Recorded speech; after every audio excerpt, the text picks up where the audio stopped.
Hello and welcome to the Car Care Reviews channel, and welcome to the 2025 BMW i4 M50 Gran Coupe. Super long name for a very nice car. Folks, this is the first BMW of the channel. We are super excited about it, and in today's video we're going to do a proper technical review under the hood. We're going to take a look underneath it, inside and out, some things we like, some things we do not like, right after this.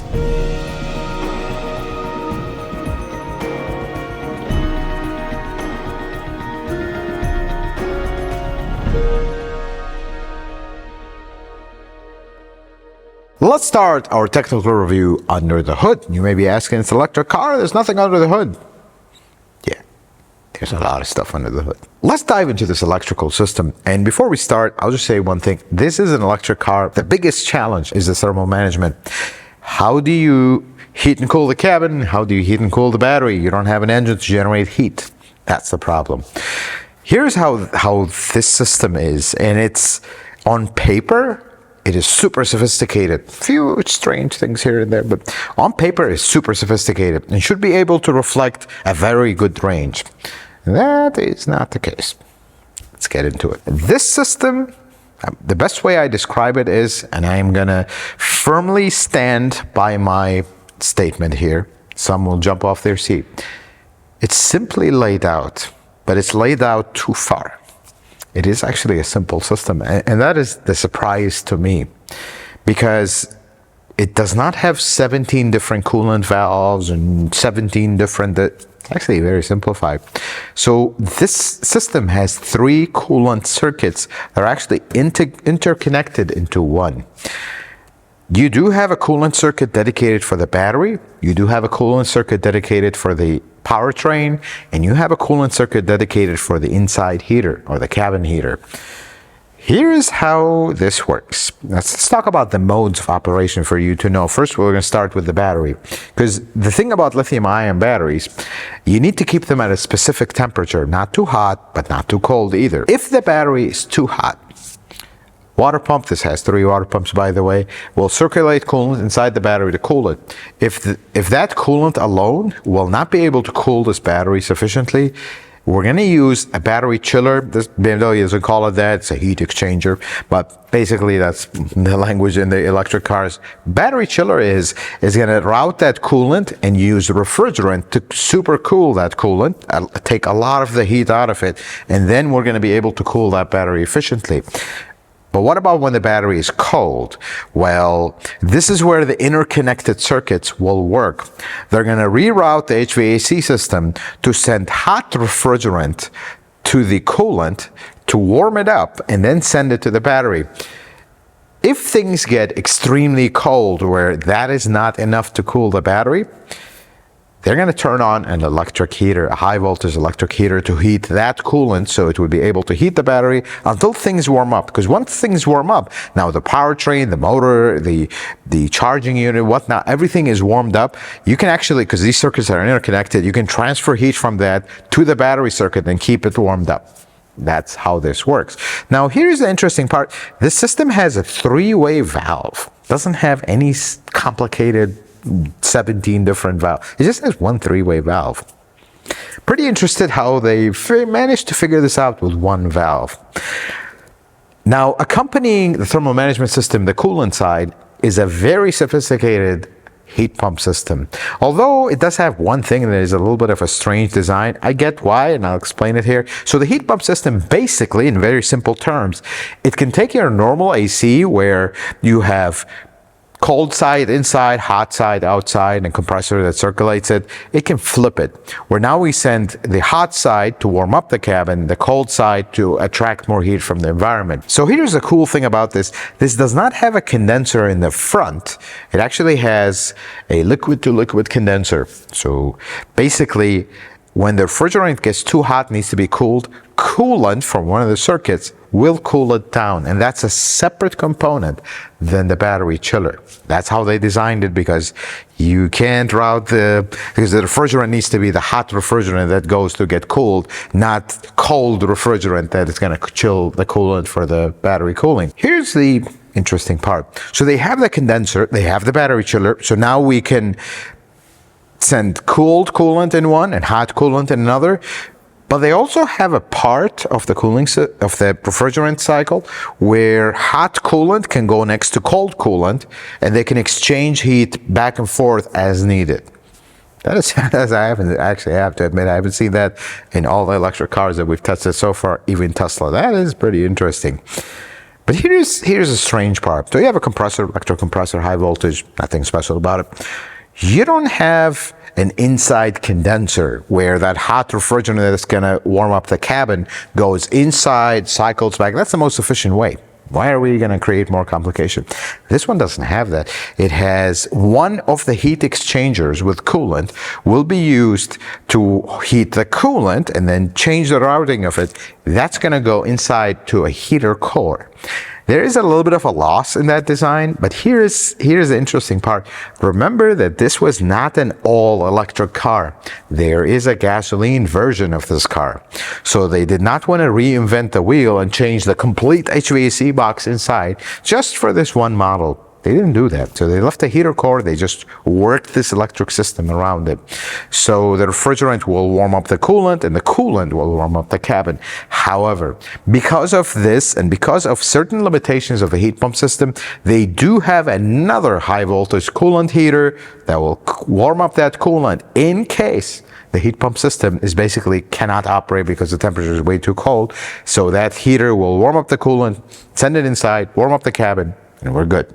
So they don't have PTC heaters, they have actually coolant heaters here, which to a certain degree is okay, but it still does affect your range. But looking at the purpose of this car, I can understand why they went this way. This is not a range warrior. This is a sports sedan, and I get it. Now, on paper, this system sounds wonderful. It does have a few things, not a big issue, but sounds wonderful. Great thermal management system. But this suffers from the exact same problem that almost all electric cars, except very few, Tesla's one of them, suffers. The spread. I just feel like all these hoses, especially like if you're operating in cold weather, all these hoses all over the place. You have miles and miles of hoses running all over the place.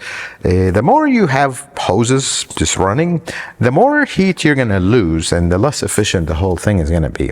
And this one, even though they kept it simple where you can completely retrace the entire system, there's just hoses and refrigerant lines and components all over the place. Compressor sits right in the middle. The charging unit, then the inverter it's a pretty large unit, and everything is spread. I can understand with this particular car why that is the case, because there is a model of this exact car with an engine here. So they had to they have the chassis, well, let's figure out where we're going to put this stuff. They could have done it better for the sake of the range, because the range is possibly the worst thing about this car. Look, this is a performance car. I get it. You can take it on track, enjoy it, and charge it, and we're good. Nobody's going to take long road trips with this car. You can, but that's not its main intended purpose. It's not a family vehicle, although you can use it, but their intended purpose is a performance sedan. And that part, it does just amazing.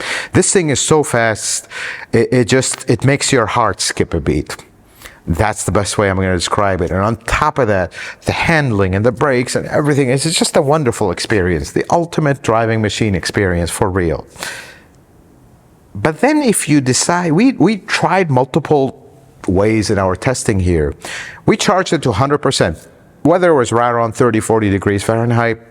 We got 207. That's already lower than their advertised range. It's okay. It's not a lot further.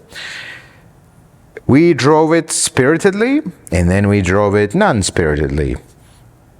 And the best part is this car has Eco Pro mode. It's the button proudly displayed. You drive in Eco Pro mode, of course, reduce power and whatnot. We drove it very conservatively just to see how does the range react. It was almost exactly the same, which is just doesn't even make sense, but that's how it felt like. You drive it 5 miles, the range drops 15 to 20 miles. That's the only problem with this system. Yes, the range holds solid, but the miles that it says are not actually the miles you're going to get driving it.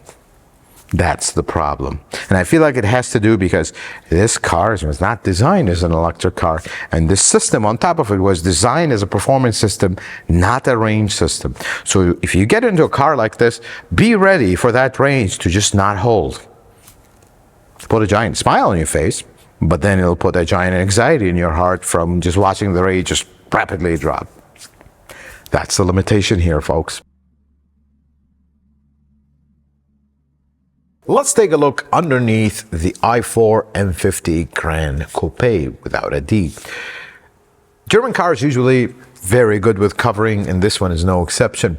Pretty good cover in the front. You do have a steel cover here. This is something they even do on their gasoline cars.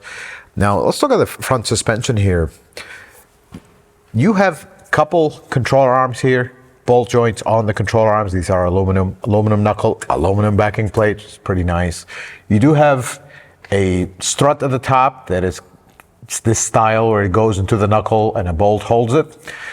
Look at this axle. It's painted here, painted on the inside. Pretty big axle. It's pretty cool. Now, BMW does love this style of tie rod. This is how they lock it, not just a nut on the inside. You do have a separate lock. Brakes are massive. I mean, there is no other way to say it. This is a 20-inch wheels, folks. That's a pretty big rotor with a Brembo. You can clearly see the Brembo sign here. 4-piston caliper, massive caliper as well. The brakes on this car will not disappoint. Let's put it this way. Neither is the suspension. I want you to notice one thing. This car has coil spring in the front. When we go to the back, it's going to be a little bit different. This is where the battery is, and I really, really like how well insulated it is. It's all the way to the edge. You have some plastic covering here, but everything is covered. This is what we want to see. It's just the machining on this just looks very beautiful. That has to be said. Then we come to the back here. Everything is also covered here. Let's look at the rear suspension, and we'll talk about the rear drive here. You do have some steel controller arms. There's a big controller arm, of course. It's not plastic. This is just a cover. You do have an aluminum knuckle. You do have another giant brake for the rear brakes. This is pretty big, with an integrated motor for the parking brake. Then you look here. This is the interesting part. So this car has air suspension in the rear only, not in the front. Pretty interesting design that it's only in the rear. Usually the Germans will do it all four. This one only has it in the rear. Pretty interesting that it integrates both the shock and the air spring in one, not separate. That's a pretty cool, interesting design there. Now over here, you have the rear drive unit. You can kind of see it from the side. Talked about the thermal management system. You see the coolant coming here, coolant hoses. Here's the interesting thing here though. We haven't really seen this in a lot of electric cars. Usually this unit will not have a pan. It'll just have, you know, drain fill, that's about it. This one actually has a pan. You can see it here. It is plastic. And if you come around and look right here, there is a plastic drain. I hope you can see it. That is a very plasticky drain right there. Very interesting. It's plastic. I get it. But yeah, it does have a drain, which is pretty interesting. And then you look here. BMW loves to do this. They'll put this insulation on it.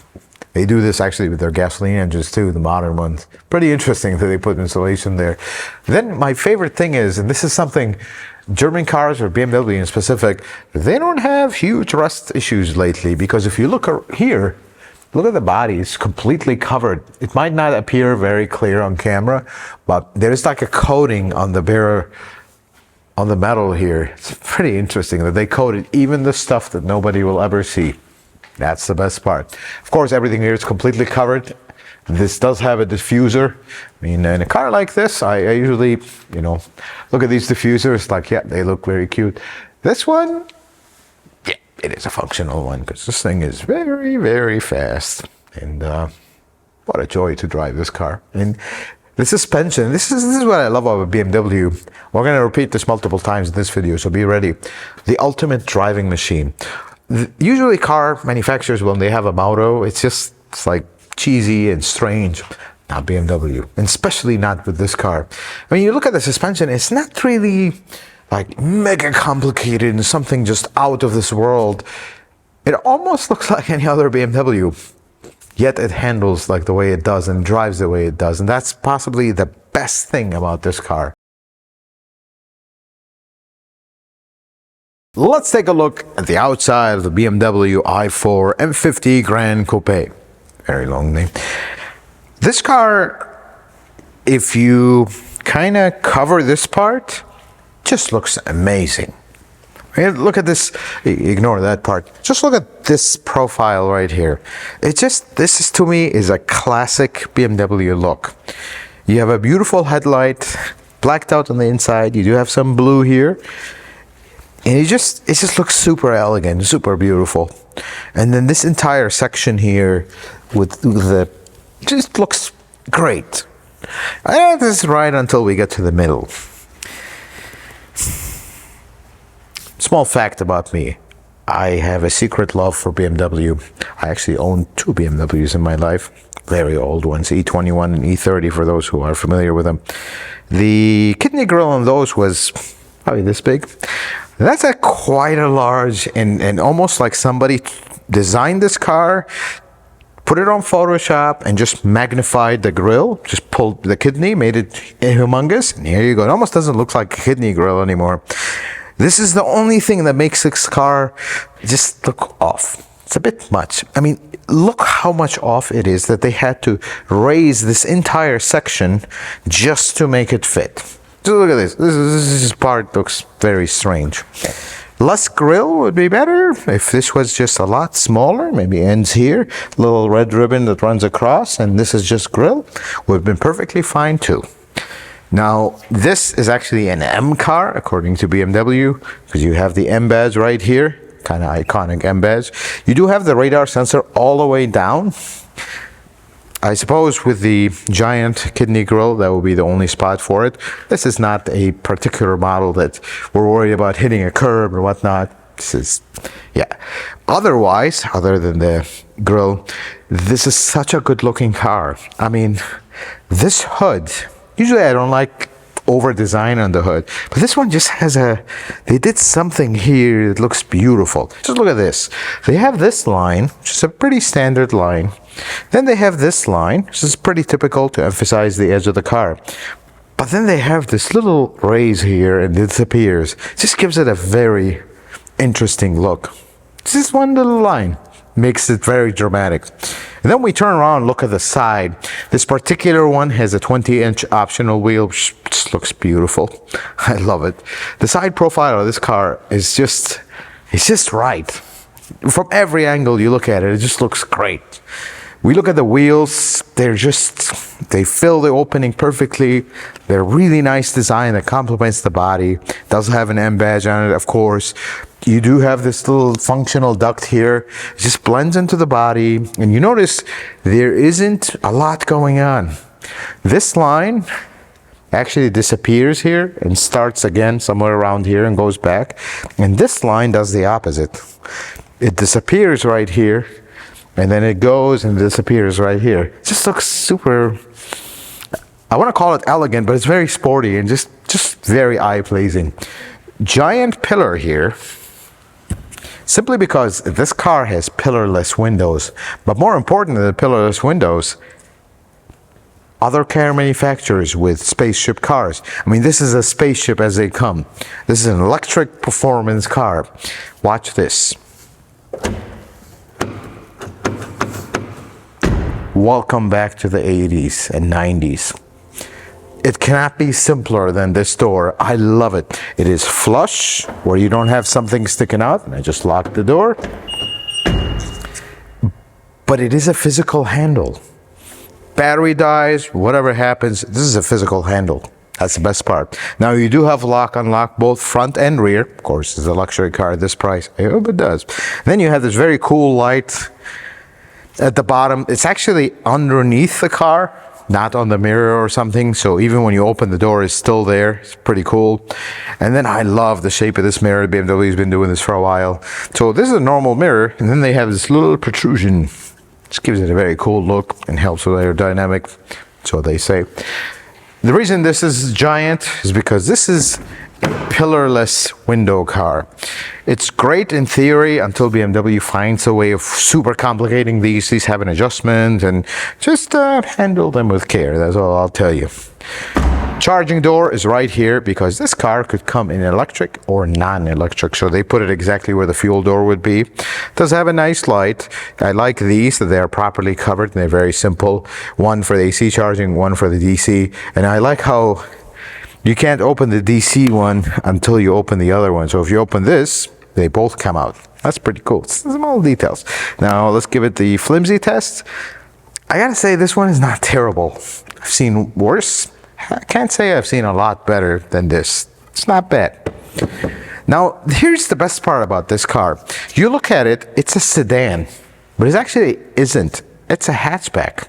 And because of the hatchback, we'll look at that in a second, usually sedans don't have a window this large in this section. That's actually pretty cool. Visibility is actually decent in this car. Now we come around back to my favorite part, my absolute favorite part. Just look at this. I literally spent like 15-20 minutes just staring and trying to understand this taillight. Such a beautiful design. So you have these three lines, and they do come here as well, but these three lines come in and they kind of create this design. You can see them lit. It's just beautiful. I love it. It's over the top, yes, but it just looks beautiful. And the back of this car is truly a looker. And I like that even though they have every right to overbadge this, they didn't. They just wrote I4 M50. That's it.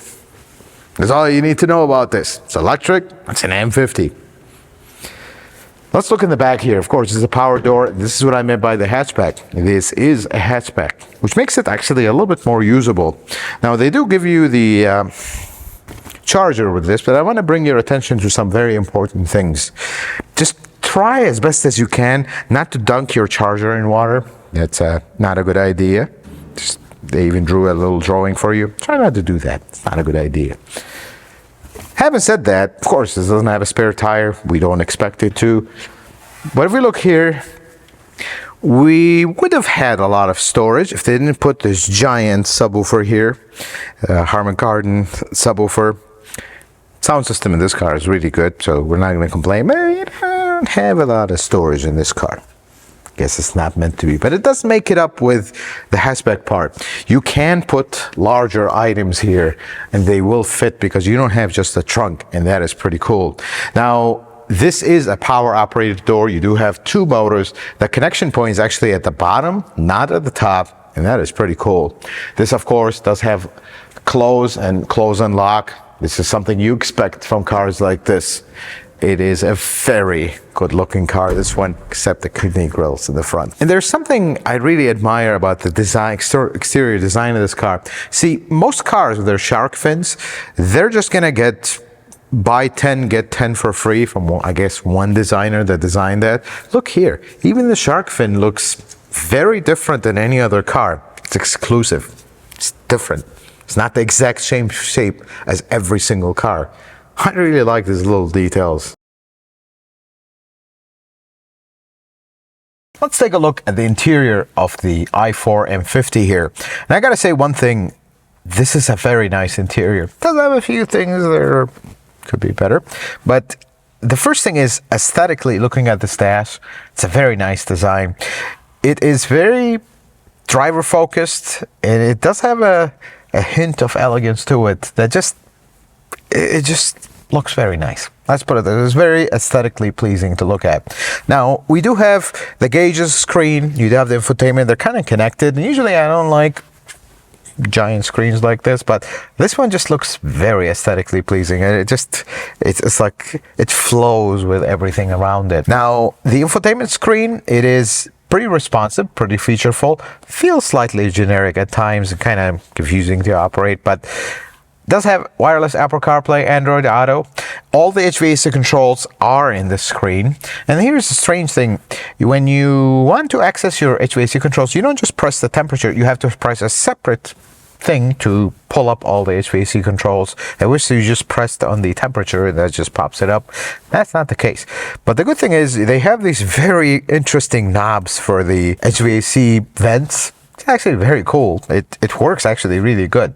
Now, underneath that, I feel like this is we updated everything and we just didn't know what to put here, and we put.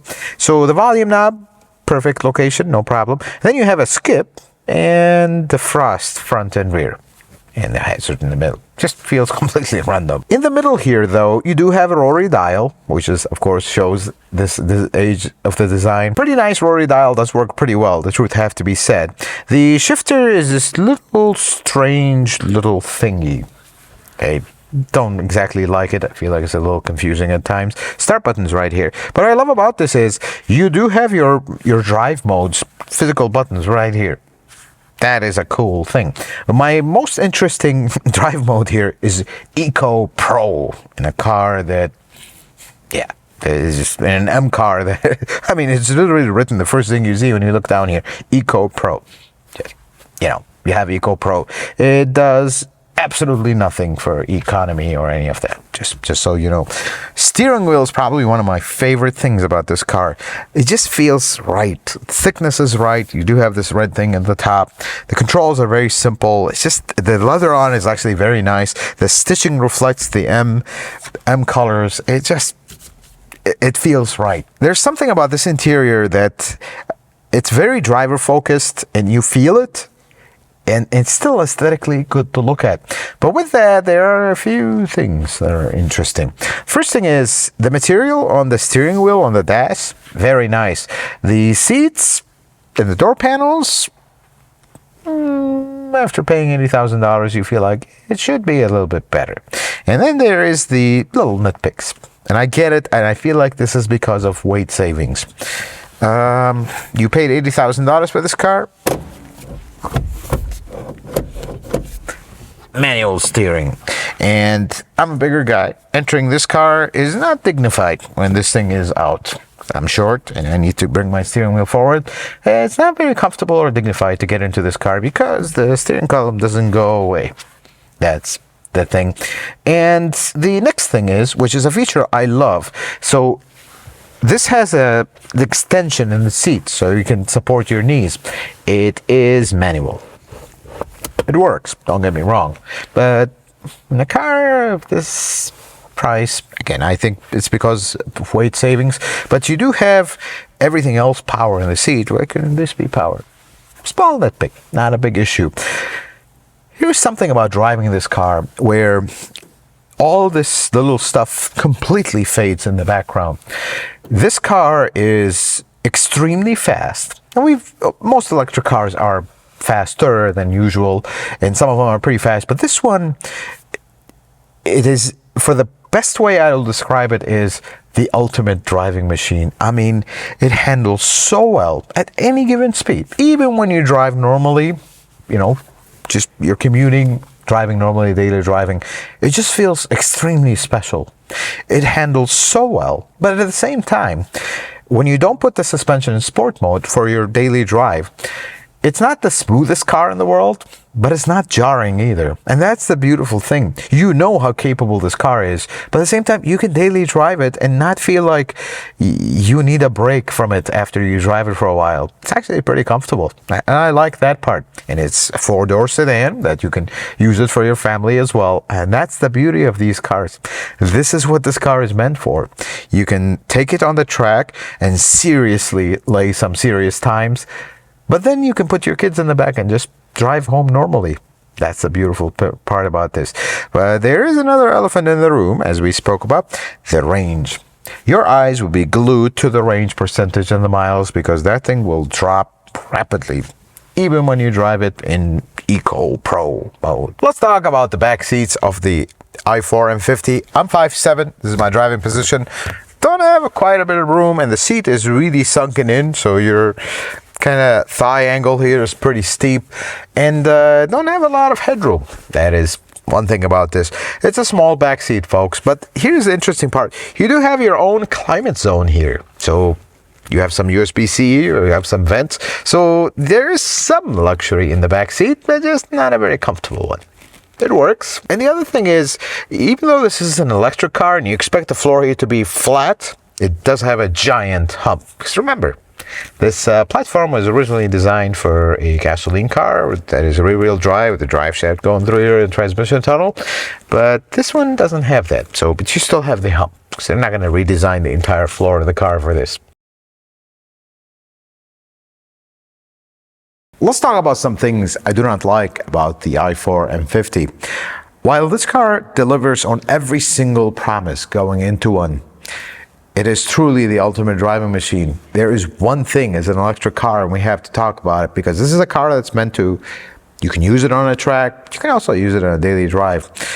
You drive this car 5 miles, it just decides to drop the range 15 to 20 miles. Not spirited driving. Yes, I understand you take it on a track or autocross and whatnot. Yes, of course, the range will drop rapidly. But put this in Eco Pro mode, which totally feels out of place, and drive it very normally. It'll still do that. It just, the range is the only promise that it doesn't keep. But ultimate driving machine part, that does it so well. But just be ready that the range will give you serious range anxiety in this car, because it's truly not good. And I don't even understand why, because the electric system behind it, actually not bad. So, the i4 M50. Folks, there is one thing I gotta say about BMW. Their motto is the ultimate driving machine. And usually car manufacturers will come up with a motto, and it usually will be some cheesy line that sometimes have to do with them, sometimes doesn't.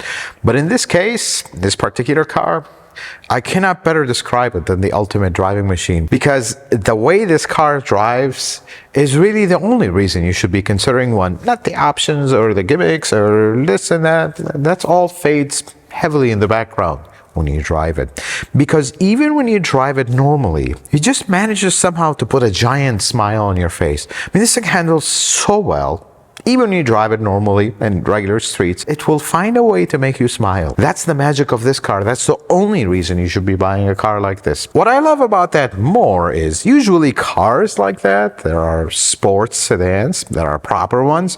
Usually they're slightly undrivable in normal life, just as a daily driver. They're very stiff, very fragile. This, on the other hand, I love how the suspension is able to adapt between very stiff and ready for a track day. But then when you tone it down, it's not the smoothest thing in the planet, but it's not super jarring. It's still drivable. It gets pretty comfortable. You can drive it daily, and that's the best part about it. Now, the execution of the interior, while very well done, but the materials, some of them could be better, especially when we think about this car costing $80,000. That's a lot of money, folks, for a car that is small. Yes, it drives wonderful. I love how it drives. But the range could be a lot better. Now, understandable, this is not exactly a car you buy and daily drive. This is basically a track car that you get to enjoy and you still can drive daily. But the range is not great. Very not great. Let's put it this way. And on the looks department, looks are very important for a car like this. The kidney grills in the front, a bit much.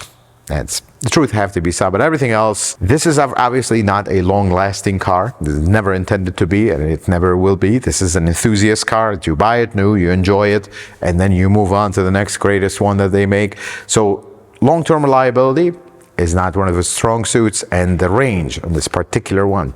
But the best part is they do make a gasoline version of this car.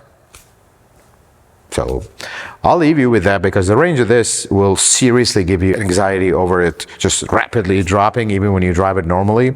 Even when you operate the very strange Eco Pro mode in a car that is basically a track car with a license plate. But you do have Eco Pro. But even with that, the range is not good. That's one thing you have to know going into one. Folks, I hope this video was helpful and informative. I hope you learned something new. If you like it, consider giving it a thumbs up. If you're not a subscriber, consider subscribing to the channel. Check out some of my other videos. Until the next video, folks, may the Lord bless you and keep you, and you have yourself a wonderful day.